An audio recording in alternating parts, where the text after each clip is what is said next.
Doctor बाबा साहब आंबेडकर भारत के राज्य घटना के एक महान शिल्पकार। बाबा साहब ने अपना पूरा जीवन दलितों को न्याय और हक दिलाने में समर्पित किया।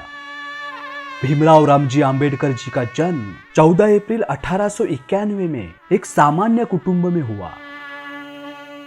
उन्होंने अपना प्राथमिक शिक्षण गांव में किया और उसके बाद आगे की पढ़ाई के लिए वह अपने परिवार के साथ बंबई आ गए। बंबई में स्थित एल्फिस्टन कॉलेज में अपना उच्च शिक्षण पूर्ण किया। आगे जाकर उन्होंने न्यूयॉर्क स्थित कोलंबिया यूनिवर्सिटी में अर्थशास्त्र में एमए की पदवी ली और फिर डॉक्टरेट भी किया। बंबई के सिडनेम कॉलेज में नौकरी कर उन्होंने कुछ पैसे इकट्ठा किए और फिर लंदन जाकर बैरिस्टर की पदवी हासिल की। सन 1924 में बंबई के हाई कोर्ट में उन्होंने वकालत का काम शुरू किया। विधानसभा के सदस्य बनने के बाद उनका सामाजिक सफर शुरू हुआ।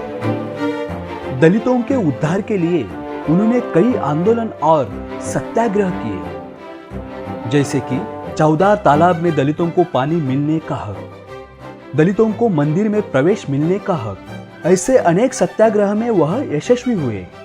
छूत अछूत के विरुद्ध में उन्होंने आवाज उठाई और अपने विचार लोगों तक पहुंचाने के लिए उन्होंने बहिष्कृत भारत और जनता जैसे वर्तमान पत्र प्रकाशित किए।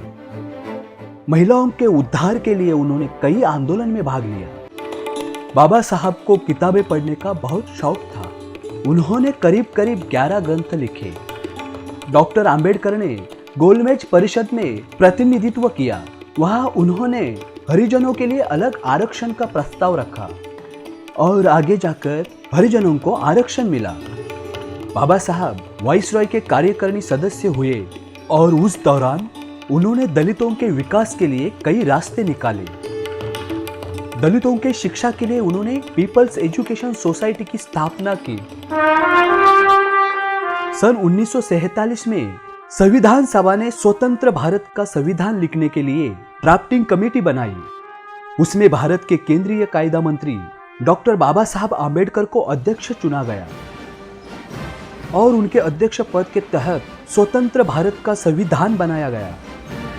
स्वतंत्र भारत में छूत अछूत का खात्मा हुआ। इतना ही नहीं बल्कि छूत अछूत मानना गुनाह ठहराया गया और बाबा साहब के विचारों की जीत हुई।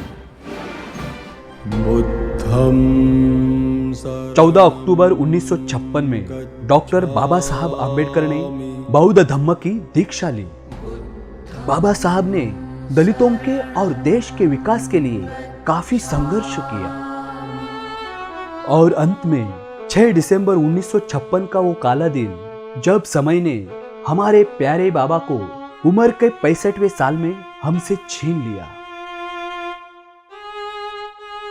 बंबई में अपने बाबा को अंतिम प्रणाम देने के लिए जनसैलाब उमड़ पड़ा। दलितों के गरीबों के बाबा चल पड़े थे महानिर्वाण की तरफ। बुद्धम शरणम गच्छामि, धम्मम शरणम गच्छामि। आज भी भारत के कोने कोने से लोग बंबई में स्थित बाबा की चैत्य भूमि पर बड़े तादाद में आते हैं और उनका स्मरण करके उनको श्रद्धांजलि अर्पण करते हैं। बाबा साहब ने दलितों के लिए जो किया वो किसी भगवान से कम नहीं था। वो हमेशा हमारे दिल में रहेंगे। हमारी और आने वाली अनेक पीढ़ियां बाबा साहब के विचारों को हमेशा जीवित रखेगी, इसमें कोई शक नहीं।